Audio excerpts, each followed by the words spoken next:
Hello guys, welcome to this new video.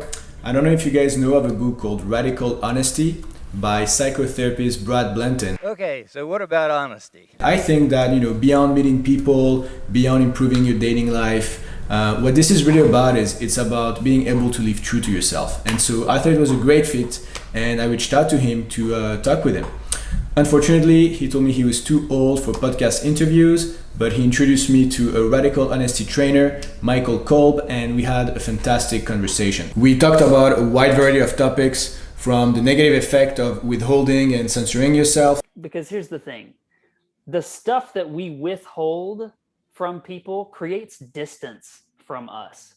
Yeah. And so we come up with these excuses like, well, there's no reason that that person needs to know that. Well, maybe there's no reason that they don't need to know that. You know what I mean? Like just the fact that we have to justify not telling someone something, there's probably something there that means there is some interesting information in there and some interesting, reasons for which you have for hiding that information from someone else. So just share it with them and explore what comes up for both of you when you do. And you'll learn a whole lot about yourself and the other person and the relationship that you're creating together when you share all of the stuff that you normally withhold from one another. And that's where growth is possible. To how many people create arbitrary rules in their lives about what they should and shouldn't do and hide behind a sort of like pseudo moralism to prevent them from, living the life that they want to live. We tend to try to organize the world according to the way that we think that it ought to be. And so, and we hear we see people's comments online or on our social media or whatever, who are telling you can do this, you can't do that, you shouldn't do this, you shouldn't do that. And those things we kind of absorb into our mental sphere that we then project onto the world. And we sort of trap ourselves in this mental space of all the things that you should and shouldn't do. Or about how you can recover from a bruised ego and escape a sort of victimhood mentality. I like this idea of the three different levels that you described, and then getting to the third level where you're playing with people. And I think that ultimately that is the healthiest space, right? Where we don't take everything so seriously. The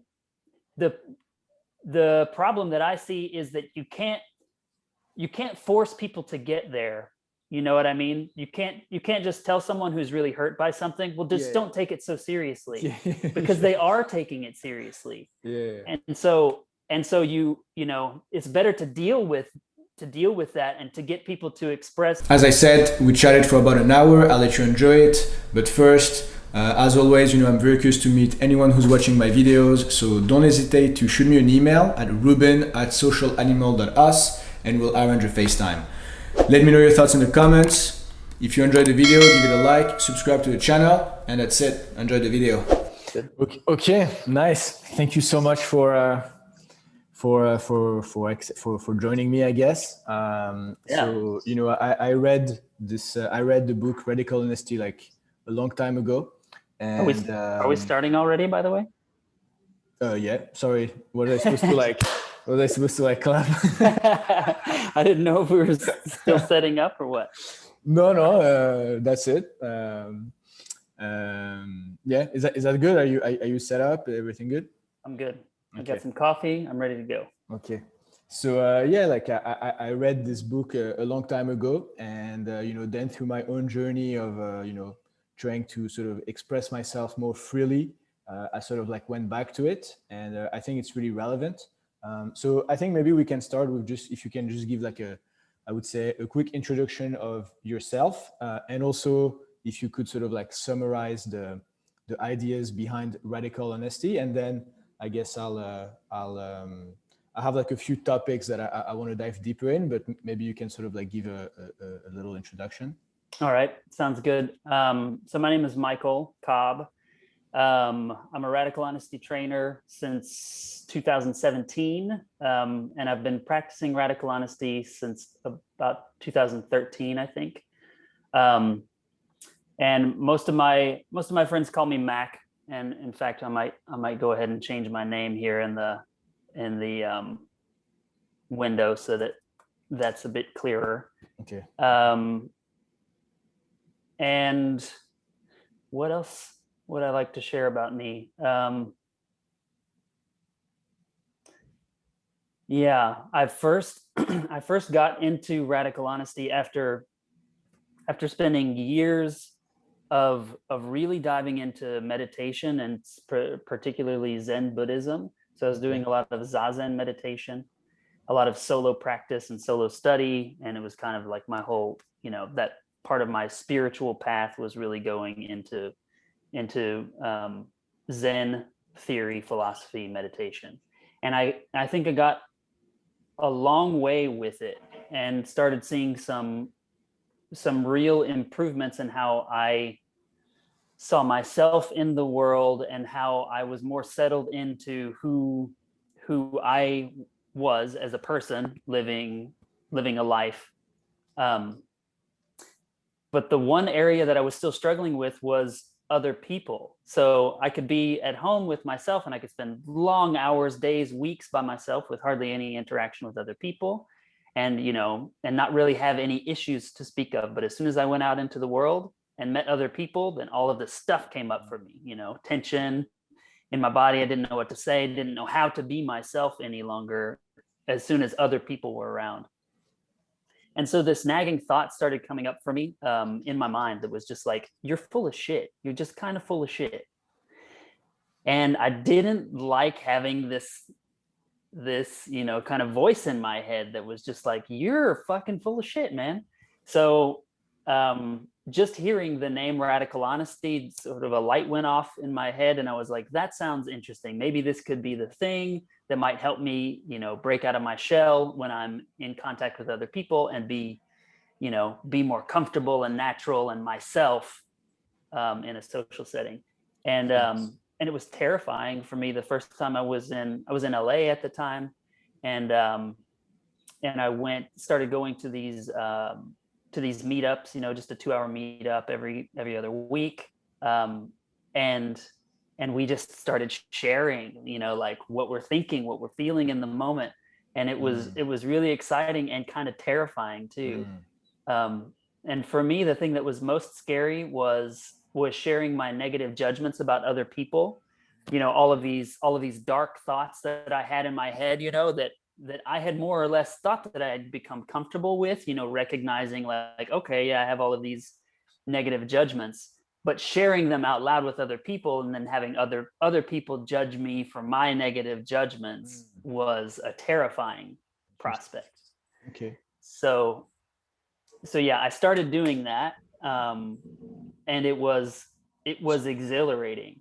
So hold on. Maybe you can just to give some context, like, can you sort of like introduce like the I guess the core principles like behind radical honesty, and like what is radical honesty? Absolutely. Yeah. So in a nutshell, radical honesty is simply sharing about your own experience from moment to moment. So it's being honest about the thoughts that you have in your head, the things that you have done, basically all of the different levels of who you really are and what you really think and what you're really doing in your life. And the point of this, I think people associate radical honesty with like quote unquote brutal honesty a lot. And so they think automatically, oh, it just means going around and spouting your opinions and kind of being an asshole to people. And that's not at all what radical honesty is about. While it does have a component of sharing those things, sharing those dark things and those like, mean negative judgments that we have of other people, it's a lot broader and kind of deeper than that. So while you share those things, you also stick with the other people and like have a conversation about what is coming up for you while you have these negative judgments and negative thoughts, what comes up for the other person when you share those things. So in a nutshell, it's sharing your thoughts, your experience in the present moment, how I am relating to you in the moment. Would you say it's like would you use the word like vulnerable to sort of like qualify radical honesty, or do you see like a difference? Absolutely. I think for me, being vulnerable and being honest are kind of synonymous. Okay. If you're being fully honest, it's kind of a vulnerable place to be. It is. Yeah. Okay. Very interesting. Okay. So basically, So, so I want to talk obviously about this within the context of like, what I do, which is, I think I basically want to show people that, we're all human beings and that you can talk to anyone. And so there is, I would say, like three angles from which I'm looking at or like three things that I got from this book, that, I think we could sort of like talk about and just sort of like see how you feel about them. So the first one is the idea that, people suffer from like withholding, like people sort of like censor themselves a lot. This is something that I noticed in my own life, where like I realized that there were a lot of like micro moments, where like, there's someone next to me, I want to make a joke. There's a cute girl I would like to meet. There's a group of people I want to like, like say something dumb, like whatever. And, you sort of like, you doubt yourself and you're like, oh, whatever. And then like you keep it. And the more you withhold, the more comfortable you're like withholding, to the extent that it becomes almost unnatural to then express yourself. Absolutely. You get stuck. So there's this thing. There is the part about taking responsibility. It's kind of like, I don't control how other people are going to react to me, but, I can act the way I want to act, and as long as I'm not an asshole, like I can talk to people, and if it works, it works. If it doesn't work, it doesn't work. But at least like I did my part. And the last part that I really enjoyed in the book is the moral rigidity part, because so when I post videos, sometimes there is so I post a lot of like hidden cameras videos, and sometimes there is videos of me or like some of my subscribers actually talking to like someone who's reading a book, or someone who's on their phone, or someone who like seem to be working or whatever. And I get a lot of like haters comments on Reddit, where people are like, well, this person is reading a book, like you cannot disturb this person, like this is not okay. And I'm like, well, in my life I've met a lot of people that were initially reading books and it all went fine. So like it doesn't really mean much. And I noticed that in myself a lot of times, you make assumptions about the world, like, oh, this person is busy, or maybe like, oh, this person, like they look mean, or they look like this, or like you make some assumptions. And then instead of like being curious and like testing for yourself and like seeing like what the reality is, you kind of like just get trapped in your own assumption. And it's like you live in your own matrix and you don't even like, see what happens. And so I thought that those three things were like very interesting. And so whatever, I kind of like laid it on for you right now, and I'm just curious to see if you have any thoughts about those things.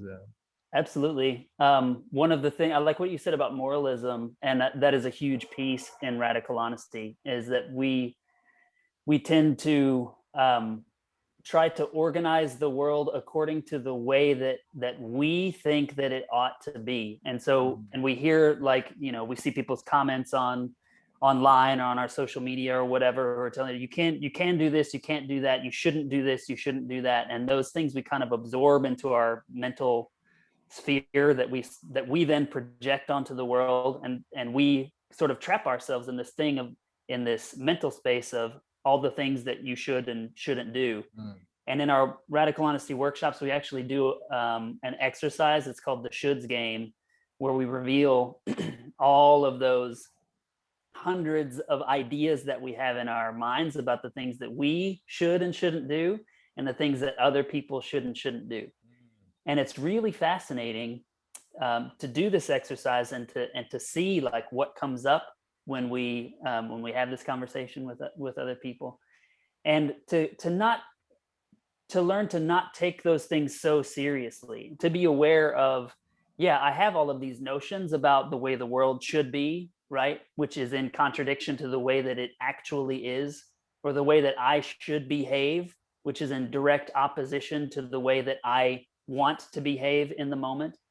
And so we have this friction between the moralism of the world, the moralism of our own minds, and the reality of the world, what the world actually does, and what other people actually do, and what we actually do.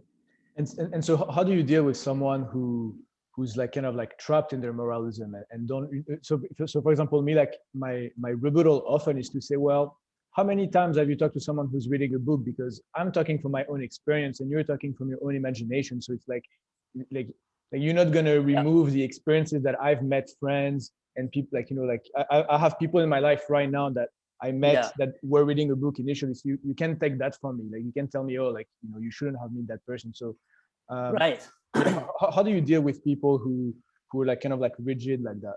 Right. So our tendency typically in that situation is to then we call these things shoulds, our moralism and our ideas about the way that things ought to be. So our typical response would be to respond to someone who's telling us that we shouldn't do all of this kind of stuff, and people who are really morally rigid with us, to say like, "Fuck you! Don't tell me what to do. Oh my God, that's You very shouldn't. You shouldn't tell me what to do." Right? Like that's our natural thing. Yeah. And then so we want to get in an argument with the other person about how they shouldn't tell us what we shouldn't do. You know. Yeah. So hold on, So- I'm confused. Is that how you react? No, that's not how No. you. Okay. I was I'm like, saying, I'm saying that's how we, as human beings, oh yeah. most of us, when people say you shouldn't do that, we go, well, you shouldn't tell me I shouldn't do that. Yeah. You know what I mean? Yeah. And so we get into this never-ending cycle or argument back and forth over who's right and who's wrong. Mm. And so we like to look at that dynamic and see it for what it is. It's two moralistic minds fighting over who is right and who is wrong. Mm. And it's a never-ending battle between two different ideologies. And there's no winning that ever. So we like to step outside of that dynamic and say, okay, well, what's really going on behind all of that? I'm mad at you, right? And you're mad at me. We both have ideas about what you shouldn't do, what you shouldn't do, and what I shouldn't do. And so we get down to at the emotional level. Basically, what happens is when you start looking at human behavior is that most of our responses in the world, or our reactions in the world, have an emotional basis because we're scared or we're angry or we're hungry or whatever it is. There's some like emotional thing driving us. And then our mind comes in and comes up with all of the reasons for which that should be the case. And so we like to get out of the mind space a little bit and look at what's happening with us emotionally, deal with that first. And then once we're no longer like at a heightened emotional state about whatever's going on with us in the moment, in the example that I'm giving, it's mostly anger that we're dealing with. Yeah. Then once we've dealt with the anger and gotten over that, then we can have a logical conversation about, well, what kind of a world do we like to live in? What kind of a world do we like to create for one another?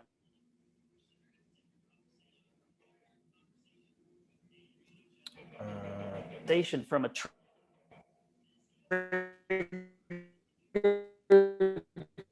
conversation, fighting like, oh, I'm. Hello. What kind of a world I'd like to build. Sorry. I think the connection like kind of like got cut for like 10 seconds. Can you just like repeat your last sentence? I'm sorry about that. Yeah. What was I saying? So Just you, that it's a. so you were saying. So I'll tell you. You were saying that, you know, like at the basis of how you feel, there's like the emotion, and then you build reasons for that. And so what you do is you wait until the anger sort of like dissipates. And then you start asking questions about like, what is the kind of world we want to live in? That's where I stopped. Yeah, exactly. That's pretty much what I said. Okay. So yeah, just that basically, when you start really paying attention to how you function, you recognize that most of your actions in the world have an emotional foundation. They're coming from, you know, some physical need or some emotional, you know, need that you have. And then the mind comes in sort of as a secondary, as an afterthought, and comes up with reasons and justifications for why you did all of those things, which may or may not be correct, but in any case, they're kind of less important than the sort of foundational thing that is driving those behaviors. And so when you have people who come to you and, you know, they have all of those like rigid mindsets that prevents them from you know, sort of like living the life that they should be living or that they want, how do you sort of like, so what you sort of like reason them through sort of like new perspective, and then how do you get them to, you know, to change their behavior and to sort of like, you know, so we get out of the reasoning mindset as much as possible and work with what's going on at the emotional level. And so most of the time, the moralism comes from fear and anger. And so we deal with that fear and anger, and then over time, the moralism starts to fade away. It starts to become not so important to the person anymore once you deal with all of the anger and fear that is underlying all of that stuff. And it's a long process. This isn't something, Yeah, it's not like you have a chat and it goes, yeah, for sure. Exactly. Yeah, we have extensive workshops where we deal with this stuff in a group with other people. And it's fascinating what comes up with for you when you're in a small group with other people who are all committed to like revealing what's going on with them in the moment. It becomes really dynamic and kind of like explosive sometimes in a productive way. Actually, now that you bring this up, I'm curious, like,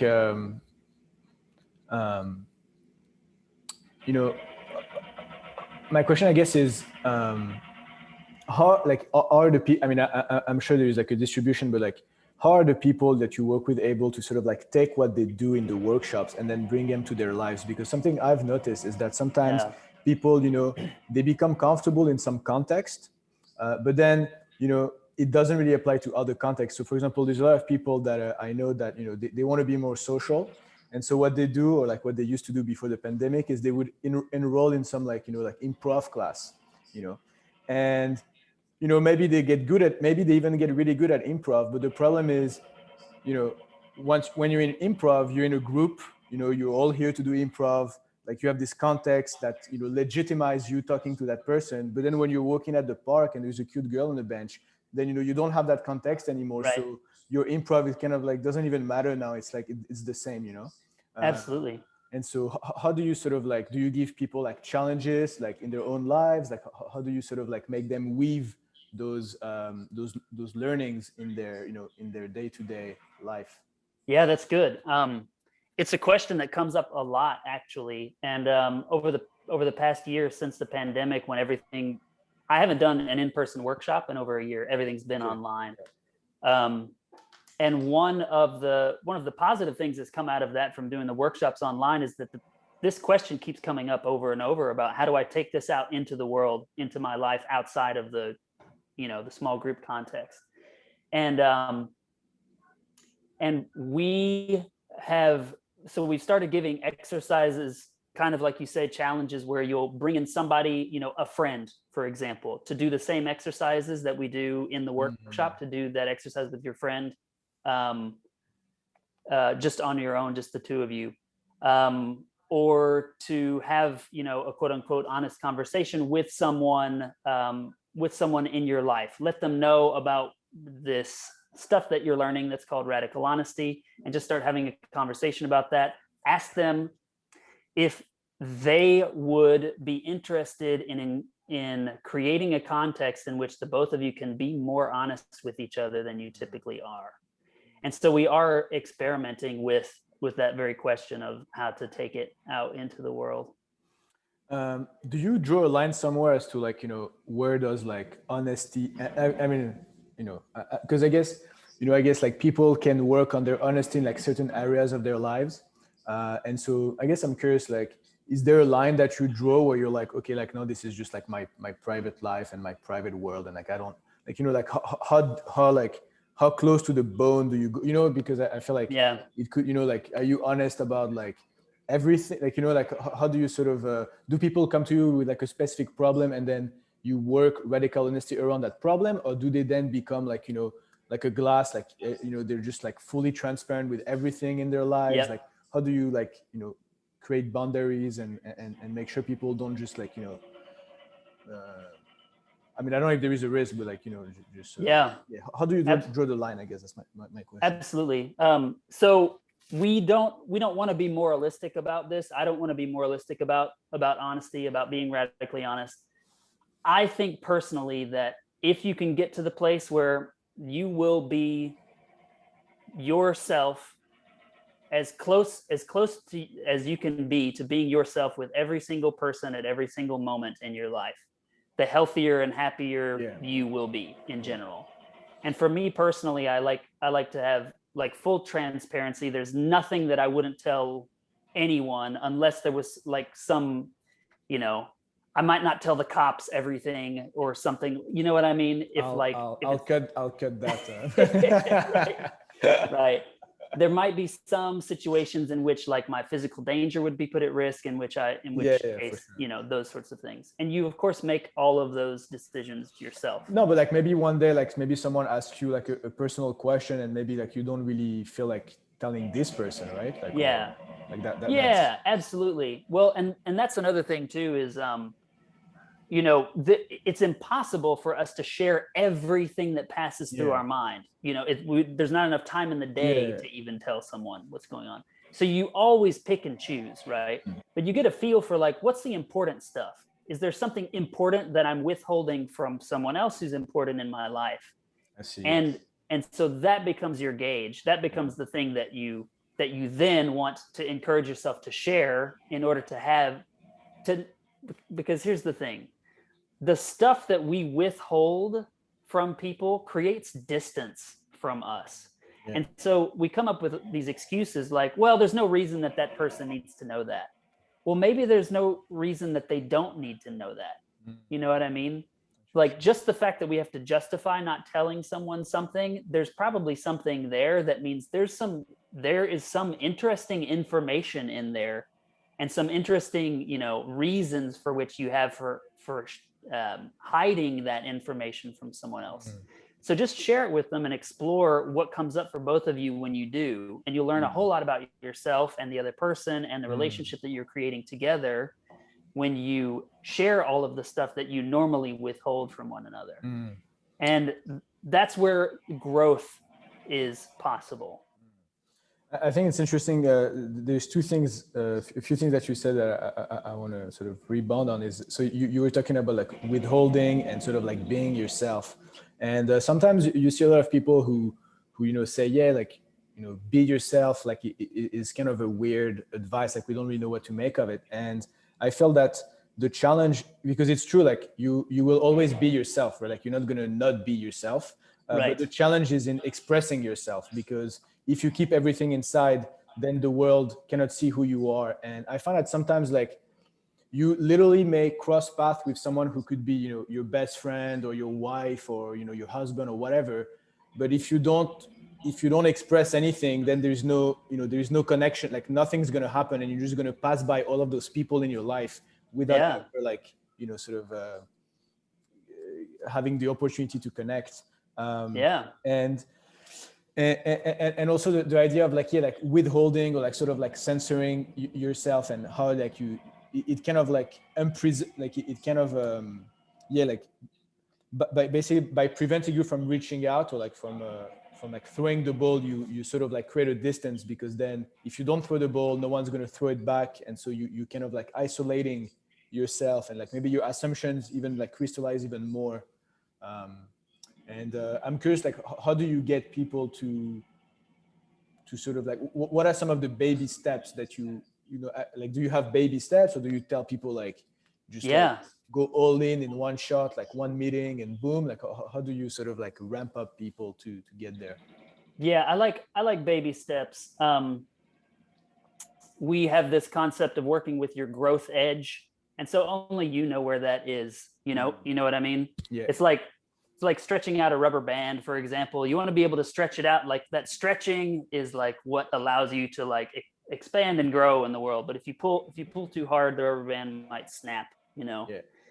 Or if you cross the line too far, it's going to be tough for you to come back to being like in your normal state. Yeah. Also, right? You're the only person who knows when you're like being honest or when you're withholding. Like no one else knows. So it's like between you and yourself. So it takes some self-honesty as well to like acknowledge like, oh, I'm doing this or I'm not doing that. Exactly. So you have to develop your self-awareness. And most of us are kind of chicken shit a little bit, like we're a little too scared and we need a little bit of encouragement. Mm-hmm. And so part of what I see as like my job as a radical honesty trainer also is to sort of like encourage you to go further than you think that you can.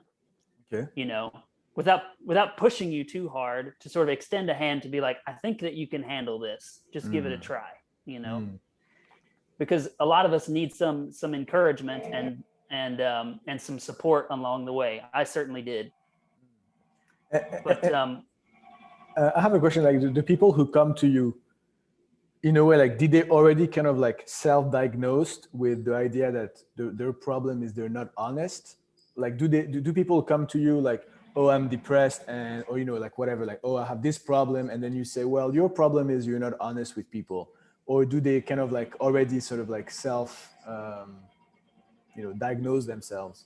yeah, it seems to be the case that most people who come to our workshops or who become interested in radical honesty recognize already that they're withholding and that's creating stress and problems for them. Mm-hmm.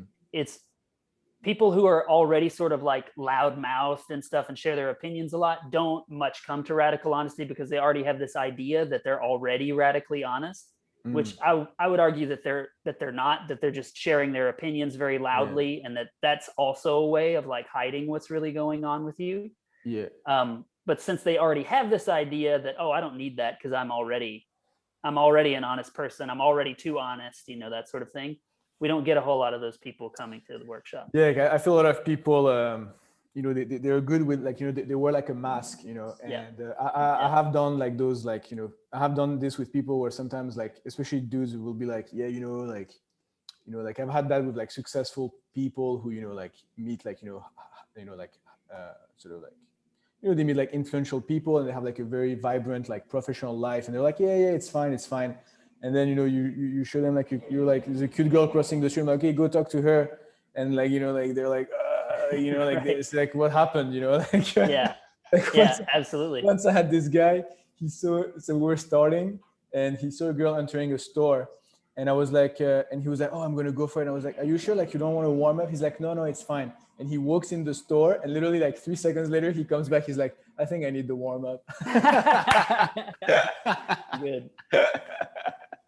Yeah, it's funny. We tend to get really comfortable in a certain setting, right? We have our domain where we know what we're doing and we're really comfortable in that. And then stepping outside of that comfort zone, we get like all destabilized, and then we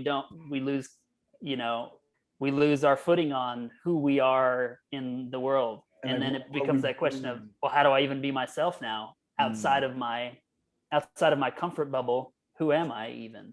Yeah, because I feel also like the context gives a lot of like legitimacy to people, right? So for example, like someone at work might be, like someone might be working like in sales and like they're talking to people all day. And so they think like, yeah, I have no problem talking to people. But the thing is, they're working for a company, the fact that they're talking to someone is within a context where it's like legitimate, but then when they're at the grocery store and they want to talk to someone, then they think, well, that's not possible. Like there's no path there.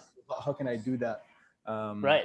Absolutely. It's a very different conversation than even having small talk at a grocery store or having an intimate conversation with your partner or with your family. That's a very different thing than being on a sales call. And so the people that come to you, do they come for like issues like I guess like, is it like issues about like their families? Is it like issues about like people in general, like strangers, work? Like, how would you say what is sort of the distribution of like, why people come to you? Man, it's everybody has issues with their family. Everybody. Okay. Yeah. So would you say that's the biggest one? Yeah. And I mean, like, Sigmund Freud, the founder of psychology, like recognized that everybody has these things with the people that raised them, right? So he was always going back to like, what was your relationship with your mother and your father? And we don't do all of that diving into the past, but what we find interesting is that those relationships with the people in our early lives who raised us keep resurfacing over and over in our present relationships with our partners, with our friends, with our bosses and coworkers. Those same relationship patterns that we developed at an early age with our caregivers, we tend to repeat over and over with people in our present, even 40, 50, 60 years later in our life, until we deal with the sort of maladaptive strategies that we created that worked when we were a child because we had no other we had no other recourse. We had no other option. But we keep those patterns from childhood, even as adults, but just because we don't know how to get out of that rut. It worked, it's been working for the past 30 years. So why should I change it? But after a while, those like early coping mechanisms that we came up with do tend to have some negative consequences, and so it's good to deal with those maladaptive patterns from childhood now that we're adults, so that we don't keep repeating them over and over. So what you're saying is that when we were kids, we sort of like crystallize like relationship dynamics, and then we basically go out in the world, and it gives us a toolbox. Like when we were let's say when we were a kid, we have like, we learn like, 4 ways of like 4 different types of relationships, and then as you grow up in your adult life, like this is the type of relationships you're going to have with people, and you're going to be sort of like but I guess my question is like, are you saying that I guess the thing that the first thought that thought into my mind is like, are you saying that, for example, like, guys are going to like marry like their mom, like, they're going to like, are they going to basically marry their mom, and like women are basically going to marry their dads, and I guess my question is, how do you make the difference between like healthy dynamics and like non-healthy dynamics? How do you? Yeah, that's for example, let's say that. Well, I mean, I'm not fiancé or anything, but like, let's say that I acknowledge that. Let's say that one day, like, I'm gonna get married, and I realize like, well, like, she's really like my mom. Like, is this bad? Yeah. Is this like, how do I know if it's good or bad? Yeah, it doesn't have to be a bad thing necessarily. I think that mostly that old saying that you'll marry your mom or your dad or someone who's just like them has a lot of value. It's accurate to a certain degree. We tend to fall into the same kind of relationship dynamics that are comfortable to us. And we recreate them over and over because that's what we know. Even if it's unhealthy, it's familiar. Familiar. Interesting. Right. And so those tend to be the things that we recreate. And there will always be, some healthy and some unhealthy aspects about those dynamics. And so ultimately, how do we decide what is healthy and what is not? It's up to you, to decide, is this working for you or is it not?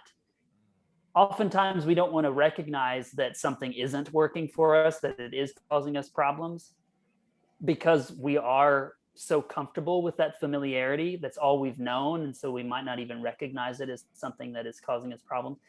But through conversation with other people, if conversations about that particular dynamic keep coming up over and over, it's usually a signal that, okay, there's something that your mind is chewing on. So there's something that's not quite working for you there. And then we delve into that and see what happens. Interesting. But I also feel that maybe you can change the way you interact with like, a certain type of people, right? So maybe that like, in your childhood, you had experience with like, a type of people that, you were not able to appreciate, or like, you felt like maybe defensive or you didn't like. And then maybe later, you can learn to sort of like deal with those people differently, and then sort of, enjoy more of those. So the reason I'm saying this is, for example, like, I grew up in France, and I feel like in France, we have a very we have a very offensive humor. Like we kind of like put each other down like all the time.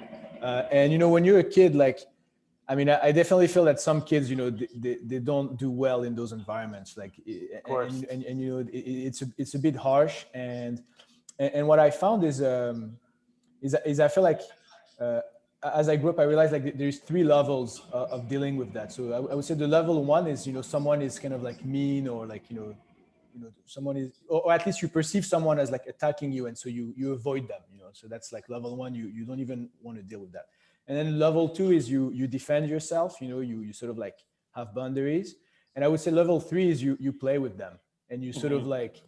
And I feel that in my own life, I in many cases I went from phases where a lot of time I would feel defensive, and and I would sort of like, like someone is talking to me, and regardless, maybe they have bad intentions, maybe they have good intentions, I'm not sure, but for some reason I interpret this as like being an attack, and so I'm responding in a defensive way, which then kind of like crystallizes that dynamic of like that person is attacking me and I'm defending.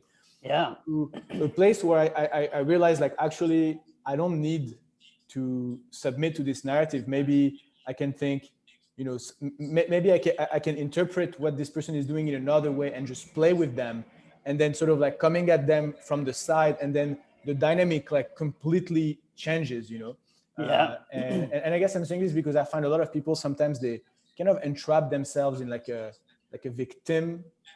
victimhood, where Yep. like they talk to someone and someone like pokes at them, and then they kind of crumble, and they crumble while like they didn't have to, like they could have answered in like so many ways, but they chose that pattern, and so to go back to what you said, yeah, like maybe they've been used to that pattern for so long, Yeah.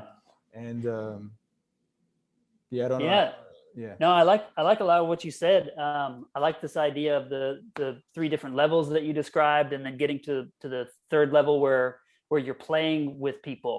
And I think that ultimately, like, that is the healthiest space, right? Where we don't take everything so seriously. The problem that I see is that you can't force people to get there. You know what I mean? You can't just tell someone who's really hurt by something, well, just don't take it so seriously, because they are taking it seriously. Yeah. And so it's better to deal with that, and to get people to express. So the way that we deal with it is to get people to just express what's going on for them in the moment. And through that, through dealing with the fear and the shame and the anger that comes up when other people offend you or do something that's scary to you or threaten you in some way, you tend to reclaim the capacity to take care of yourself in the world. And when you're feeling secure and capable of taking care of yourself, then you are at a place where you can just naturally play with people without it coming from this sort of just another oppressive voice in your head or exterior to you that's telling you, like, just get over it, learn how to play with it, think about it in a new light. You can't really force people to change the way that they relate to something. And we have a very important saying that we repeat over and over, and it's that what you resist persists. So okay, so how do you go about someone? How do you what is the process by which someone can sort of like change their dynamics? Like, how do they sort of like first, I guess, become self-aware of it? Yes. And then, so I guess like first they have to become self-aware of it. Like, how do you make people more self-aware? And then once they're self-aware, how do you walk people through the journey in a way? That's good. Yeah, I like that question. So it is all about, the first step, like you say, is self-awareness. And so the first step to self-awareness is just slowing down. We have a habit of getting into our heads and being able to distract ourselves from our own experience. And by talking, by thinking, by shutting up, we have hundreds of different ways that we have created for allowing ourselves to avoid our experience of the moment. And so it's much like a meditation. In fact, we call radical honesty an interpersonal meditation. We start by separating these different categories of awareness, and then we work on each category of awareness as a certain kind of meditation that we do with ourselves and with other people. And then the radical honesty bit of that awareness practice is then sharing with the other person or the other people what it is that you're aware of in the moment. And so we'll sit in front of each other and we'll say, like, oh, I'm aware of these sensations in my body. I'm aware of these thoughts in my mind. I'm aware of these things about you, these things that I see and hear in the world around me. And through this regular sort of ongoing process and practice of this type of meditation, you develop you develop your awareness of your own experience just by yourself as a person, and then also what comes up for you in relationship to other people as you're sharing these things in your awareness out loud. It's interesting that you talked about the meditation thing, because I also feel that, like, for me, like, interacting with people is I always say, like, it's like an active meditation exercise where you throw yourself in, like, anxiety inducing situation, and you Right. try to remain, like, as chill as when you're with your friends. Because I find, like, sometimes meditation, like people, I mean, I have meditated a lot, actually, like when I was in college and like after college, like whatever. Like, I mean, I started when I read when I was in college, I read the biography of Steve Jobs, and I was like, fuck, like, if he did it, like, maybe I should do it too. But I find that sometimes people fall into, it becomes like a refuge, and it's like, well, if you can be present when you're alone in your room, like, that's good. But the question is, Yep. can you be present when you're, like, out in the world, like, can you be present when you're, like, performing at work, when you're talking to people, when there's, like, high pressure? Like, that's when being present is valuable. Like, being present when you're sitting in your room, like, okay, like, I'm sure there's value there, but, like, that's not the real challenge. Like, that's like, if anything, it's the practice mode. Yeah, exactly. I agree with you fully. And I want to bring up that saying again, that what you resist persists. And you said something about how you want to be as calm when you're out in some social setting as you are when you're alone in your room or with your friends or something. Yeah, with like your that. friends. Yeah. Yeah. And being like, oh shit, I just lost my train of thought. What was I saying? Something about how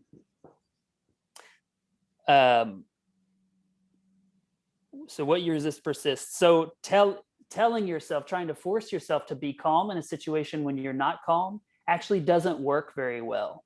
And so if you remain present to your experience while also expressing what's really going on for you in the moment, and you say the, like, really scary thing of you know what, I'm really nervous to be here at this party right now. I'm feeling insecure and worrying about whether everyone likes me or if I fit in, that sort of thing.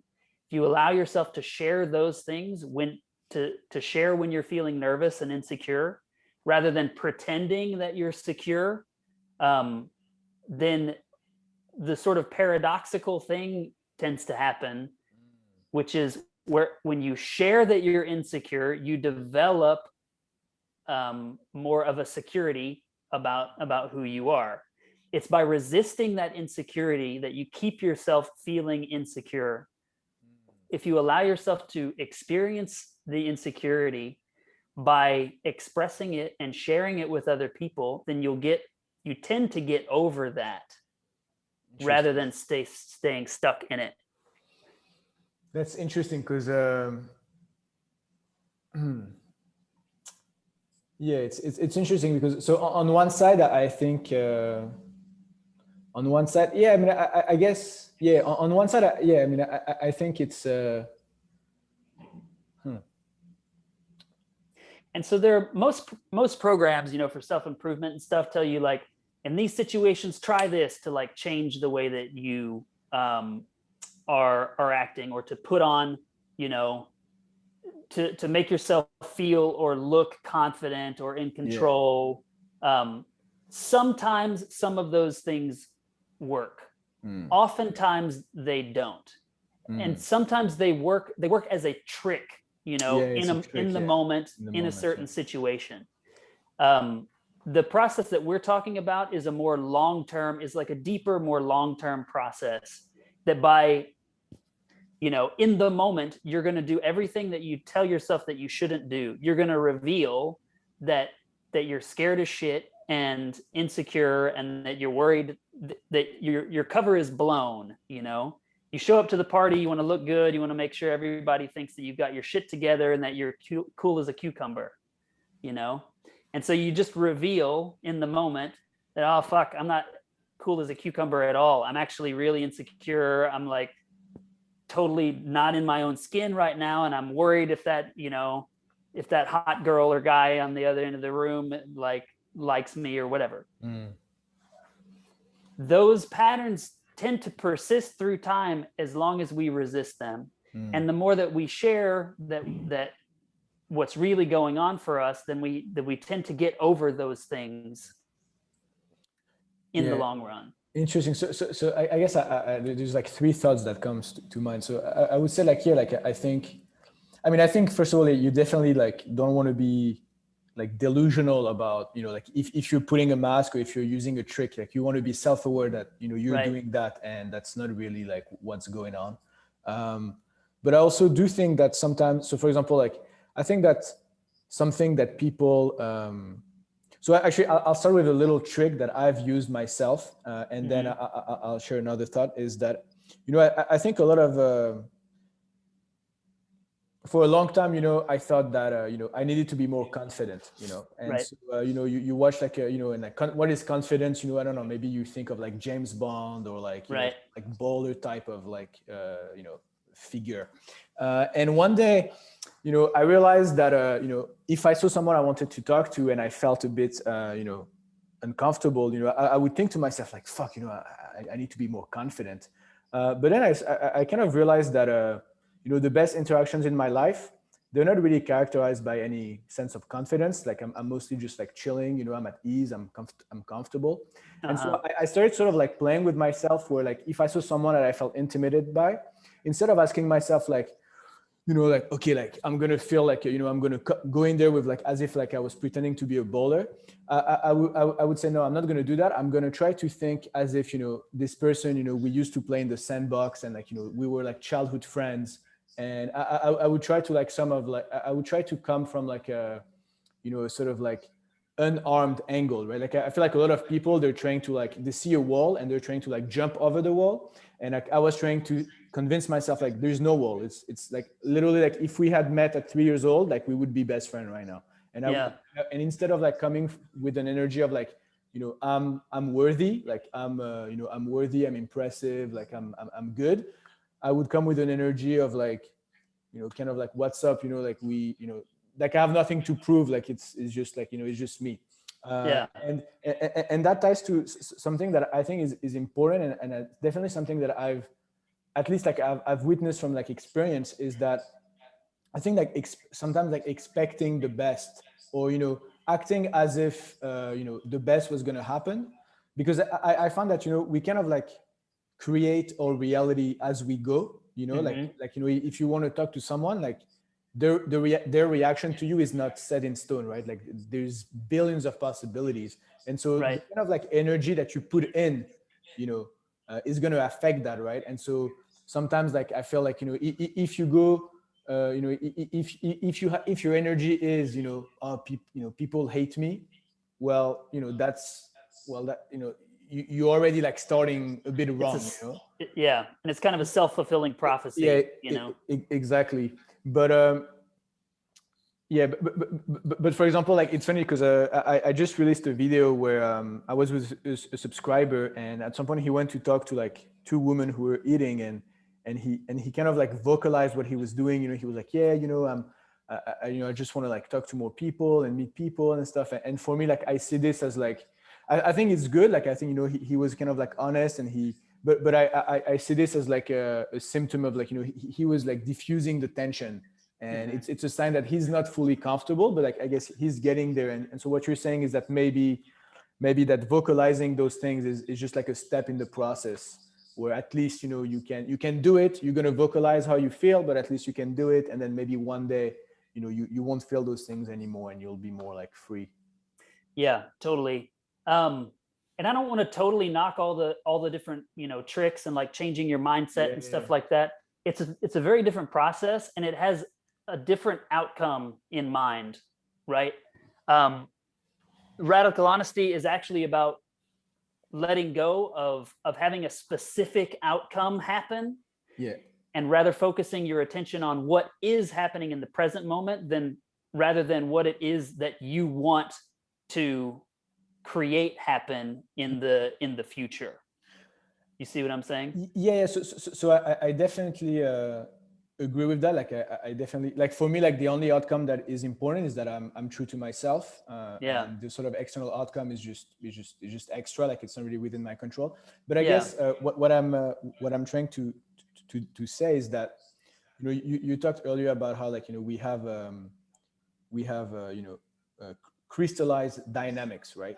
And so let's say that you think that something is scary, you know, and so that therefore, like every time you're going to engage with that situation, you're going to say, I'm scared right now. Okay.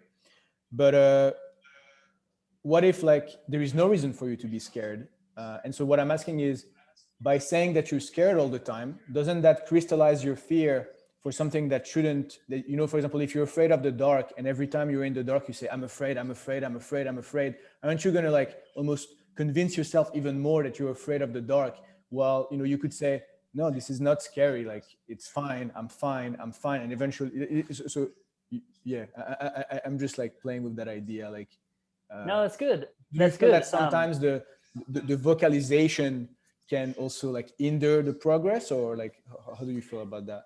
No, actually, the opposite tends to be true. That that the more that you resist being angry and like telling yourself there's no reason to be scared, there's no reason to be scared, you shouldn't be scared, that actually has more of the effect that you're talking about, of like crystallizing this idea. Like, once again, like resisting the fear tends to create more of a situation in which that fear persists through time. Whereas expressing the fear, not with words and thoughts so much, but like physically in the body, like allowing that fear that's happening in the moment to be expressed. So what is the expression of fear in that moment? You know, it's usually some kind of, like, your body wants to freak out, right? Or flee or do something. There's some kind of energy in your body that you're trying to stop with the mind by saying, don't be afraid, don't be afraid, don't be afraid. And so you clench down on your muscles and you prevent the physical expression of fear. So what we're looking for is, rather than like the thought, like I hear what you're saying about, if you're saying this thought over and over, I'm afraid, I'm afraid, I'm afraid, like that crystallizing in your mind, the expression that we're talking about might include that, saying that you're afraid if some other person is around and you're just telling them what's going on with you in the moment. But what's more important in that specific instance is allowing your body to do what it wants to do. Your body wants to freak out because it's scared, right? But your mind is telling you to, like, nope, be strong, don't be afraid. And so you're preventing a natural physical expression of fear. And so what we want you to do is express that fear in the moment. And over time, then that fear, expression of fear won't come up so much anymore. Interesting. And actually, what you said made me think of something else. Do you also, like, sort of like train people? Do you have something to say about being on the receiving end of radical honesty? And the reason I'm going to say this is because, so I lived for a long time, for 7 years actually, in San Francisco. And there, a lot of people, they love this concept that they called nonviolent communication. Right. And you know, like, I thought it, I mean, I think it's interesting to an extent, but what I also found is that a lot of those people are unable to, it's like they're unable to have, it's like they try really hard to express themselves non-violently, but then they're unable to receive violence in a healthy way, right? Like, so if someone just like gets mad, they're going to say like, oh, you're expressing yourself wrong, and like, you should read this book, and like, you're wrong. And it's like, no, like, what happened to just compassionate, like, you know, listening? Like, why can't you just like let the anger like pass and just take the essence that I'm expressing? And so I'm just curious, like, do you help people to be on the receiving end of honesty? And because absolutely, there's such a taboo against anger, which is really unfortunate. I think I think that in the past, you know, we're so scared of anger because anger often or sometimes leads to physical violence, right?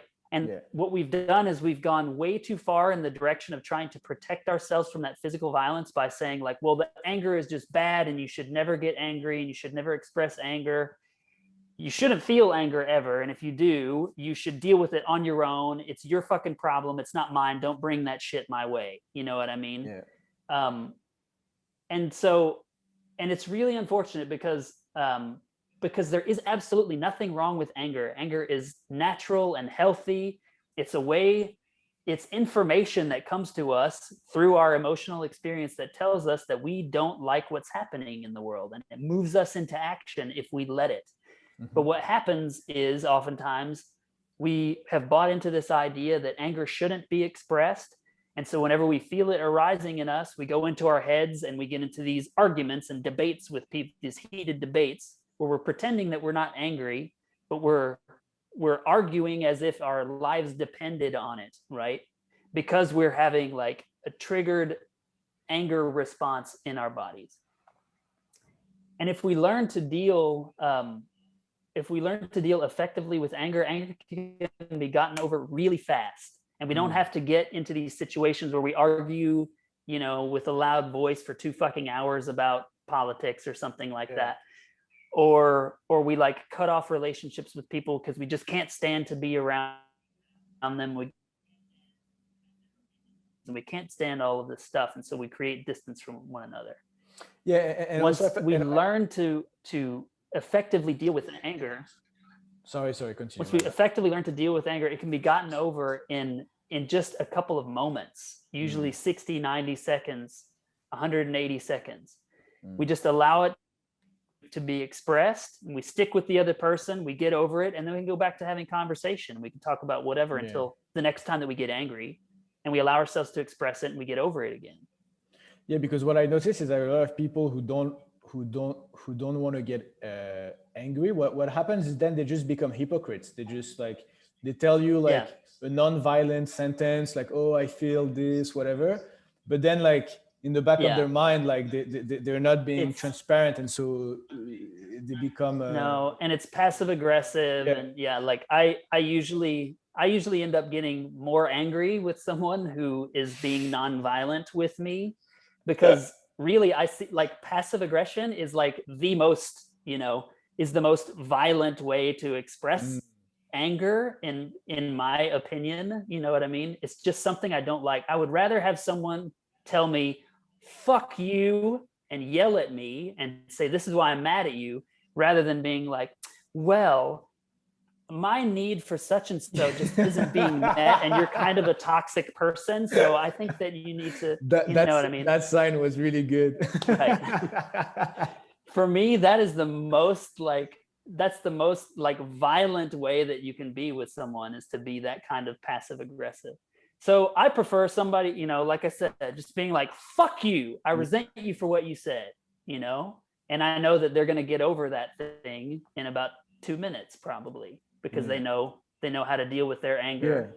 It's like once it's out of your system, then it's fine, you know. But the challenge is like the other person on the receiving end cannot be taking everything so personally, because if they do, then it's like they feel like, you know, they go into this victim, like, oh, you know, you did me, right. you know,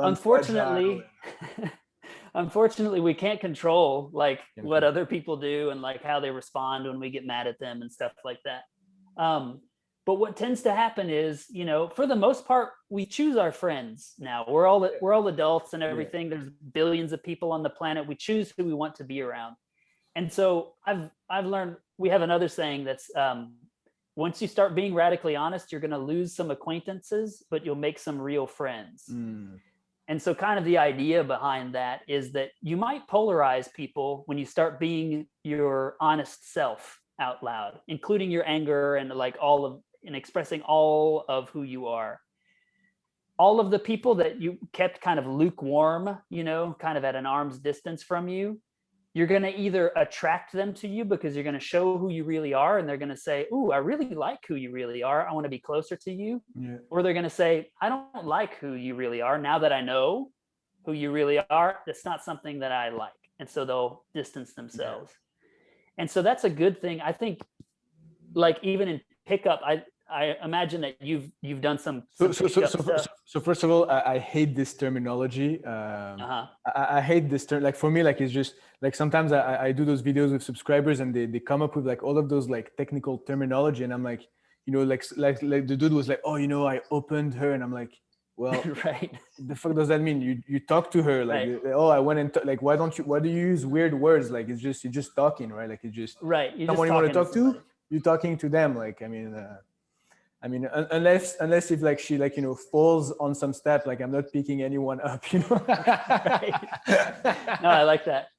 I like that. So yeah, in any case, in the attraction world, let's say, I did come across at some point, I think it was Mark Manson, yeah, who has a book about honest Yeah. attraction or something, and he has this idea of polarizing people, just by revealing what's going on with you, and then you're gonna like push people away or draw them nearer to you. And I think that principle really works just sort of in general outside of the like, romantic sphere. I agree. Yeah. And I just really like that principle, instead of like trying to make, because I'm a recovering nice guy, right? I want everybody to think that I'm this, nice person, and to not be mad at me. And so how do you accomplish that? You don't say anything offensive ever. And in order to not say anything offensive, you basically have to not say anything very exciting. Yeah. You know what I mean? It's interesting because so I always say that you're like a radio transmitter, and you shouldn't worry who is going to be able to receive your frequency. You should only worry that you're emitting the best frequency you can. That's good. I like that. And something that really changed for me is that I think as you start meeting, so a lot of people they like to rationalize that they are afraid of rejection, or that they want to feel accepted and whatnot. And for me, what I realize is that this is just a symptom that this person is not meeting enough people, because once you meet and interact with enough people, enough people, basically you realize that you only have 7 days a week, 24 Totally. hours a day. You don't have time to be friends with everyone. And so the real question is not who is going to accept me. The question is, who do I really want to spend time with? Because when Absolutely. if every time you want to talk to someone in your life you do, you're going to end up meeting so many people. Yeah. The real challenge is like, who do I really like? Like this is what matters. Like it doesn't matter the people who don't like me. I don't like them. They don't like me. Like who cares? Like I don't have time for this. And so I think a lot of people they act from, basically from scarcity, right? Like if you don't have a lot of options, then, each options you become very attached to each options. But when you have a lot of options, you realize, actually, like for me, like if I don't get along with someone, like I go talk to someone, like for me, it's just like, I'm looking for fit, basically. It's like, is there a fit or there is no fit? And if there's no fit, like no hard feelings, like have a nice day. Like I don't, it's like, whatever, it's not a yeah, that's beautiful. I love that. I think that's a very clear and like nice approach, the way that you put that together. I like that a lot. So that's that's cool. And so I guess it's been over an hour now. Like, can you just share like a bit about you? Like, so what do you do? Like, how do you work with people through the Radical Honesty organization, or like is this like, are you like a free agent but you're somehow attached to a network? Like how does that work? Yeah, I'm a Radical Honesty trainer. There are about 20 of us across the world right now, and we have a new crop that Where are you? I'm currently in Austin, Texas. I mostly live. You in Austin, Texas? I'm in Austin, Texas. We could have done that. No way. Are you serious? I'm serious. Wow. Yeah. How funny. What? My God, I would have done that in person if I knew. Okay, whatever. Oh man, I didn't realize. I thought, I don't know. Well, I should have asked. I don't know. Wow, that's crazy. Oh man. Okay. Yeah, I'm on the east side. I'm on East 2nd Street. Okay, I'm on the east side too. I'm on I think it's East 5th, or I'm like where the Whole Food is. Whole Foods on East 5th. Okay. Yeah, we're super close. We're like less than a mile apart. That's ridiculous. Yeah. Oh my God. I honestly, because I've been traveling, I guess I didn't even assume that there were possibility you would be in Austin. So I didn't even ask. Of course. But damn. Okay. No, that's funny. I'm normally in Costa Rica. My sister lives here in Austin, and I'm here visiting. So interesting. Yeah. Okay. But anyway, yeah, I'm a Radical Honesty trainer. There are about 20 of us across the world. We are mostly in mostly in Europe, mostly in Western Europe, a lot in Germany. Interesting. We don't have any French. Are you saying that Germans are more rigid than other people? Apparently, I don't know what it is about the Germans. We don't have any French speaking trainers yet. In fact, so I speak some French, and I'm working with a French guy that who is learning to be a trainer right now. And we're trying to like develop the community in the Francophone world. Okay. And I also work for the company, for the organization for Radical Honesty.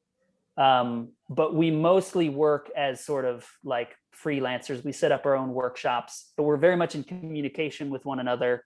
And we organize like how we're growing and building the organization. It's almost like a franchise or something. It's like a license, or you're your own business, but you belong to this sort of like network or. Exactly. Yep. Interesting. That's exactly right. Okay, that's great. Thank you so much. This was really nice. Yeah, I enjoyed it.